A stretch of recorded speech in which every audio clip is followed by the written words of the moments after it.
Assalamualaikum warahmatullahi wabarakatuh.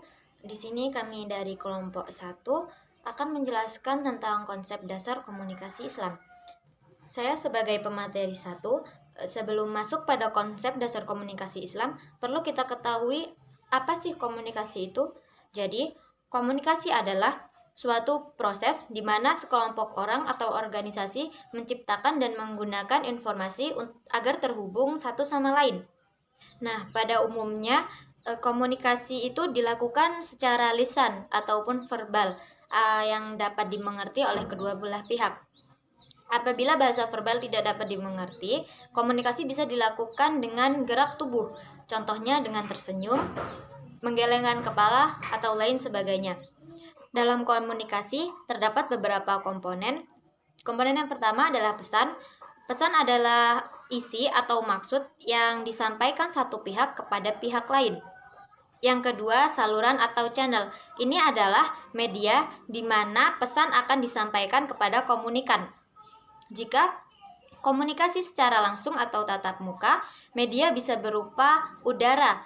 Yang ketiga adalah penerima atau komunikat. Komunikat ini adalah pihak yang menerima pesan dari pihak lain.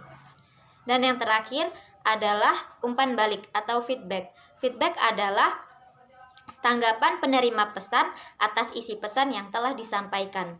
Nah, di sini karena kita berbicara tentang komunikasi Islam, dalam Islam itu ada prinsip komunikasi dalam Al-Quran. Contohnya, wahyu sebagai komunikasi teologis, malaikat Jibril sebagai media komunikasi antara Allah dengan Rasulullah, bahasa sebagai komunikasi verbal, dan Al-Quran sebagai media komunikasi. Dalam Islam itu ada tokoh komunikasi, yaitu Rasulullah. Rasulullah itu adalah tokoh komunikasi Islam yang terbaik. Baik, itulah yang dapat saya sampaikan, akan dilanjutkan oleh teman saya, Anis Nur Anifah. Baik, di sini saya akan menjelaskan tentang konsep dasar. Jadi, Nabi Adam adalah manusia pertama yang diciptakan oleh Allah di muka bumi ini. Sejak awal keberadaannya, Allah sudah menyiapkan perangkat apa saja untuk berkomunikasi, seperti lidah dan segala pendukungnya, pendengaran, penglihatan, dan hati. Komunikasi pertama ialah saat Allah mengajarkan kepada Adam seluruh kosakata, lalu Adam diperintahkan oleh Allah untuk mengajarkan kepada para malaikat seluruh kosakata yang telah ia ajarkan kepadanya. Langsung saja ke konsepnya. Yang pertama ada komunikasi terkait pandangan Islam terhadap manusia. Jadi dalam pandangan Islam terhadap manusia ini memiliki 4 dimensi. Yang pertama, sebagai makhluk Allah, manusia sangat memerlukan saluran komunikasi untuk kepada sang penciptanya langsung. Dengan adanya saluran ini, manusia bisa meminta, mengadu, dan mencurahkan segala rasa dan keinginannya kepada Allah lewat doa. Kemudian yang kedua ada sebagai diri sendiri. Dalam menjalin kehidupan, manusia tentunya banyak menghabiskan waktu untuk berkomunikasi dengan dirinya sendiri, untuk motivasi misalnya. Kemudian yang ketiga ada sebagai makhluk sosial. Jadi manusia ini gak bisa hidup sendiri, dia memerlukan orang lain. Jadi tidak mungkin manusia menyendiri dan memisahkan dirinya terhadap komunitasnya. Kemudian yang terakhir ada sebagai makhluk alam semesta. Di sini manusia nggak bisa mengelak kalau dia bisa berinteraksi dengan makhluk lain selain manusia. Dan yang kedua ada komunikasi terkait kebutuhan dasar hidup manusia. Jadi Maslow mengatakan bahwa kebutuhan manusia ini memiliki 5 dasar yang berjenjang. Yang pertama ialah kebutuhan mempertahankan hidup, contohnya sandang, pangan, dan papan. Kemudian yang kedua kebutuhan rasa aman, yang ketiga kebutuhan akan penghargaan, dan yang keempat ada kebutuhan sosial, dan yang terakhir adalah kebutuhan mempertahankan kapasitas kerja. Saya di sini akan melanjutkan materi yang disampaikan Anis.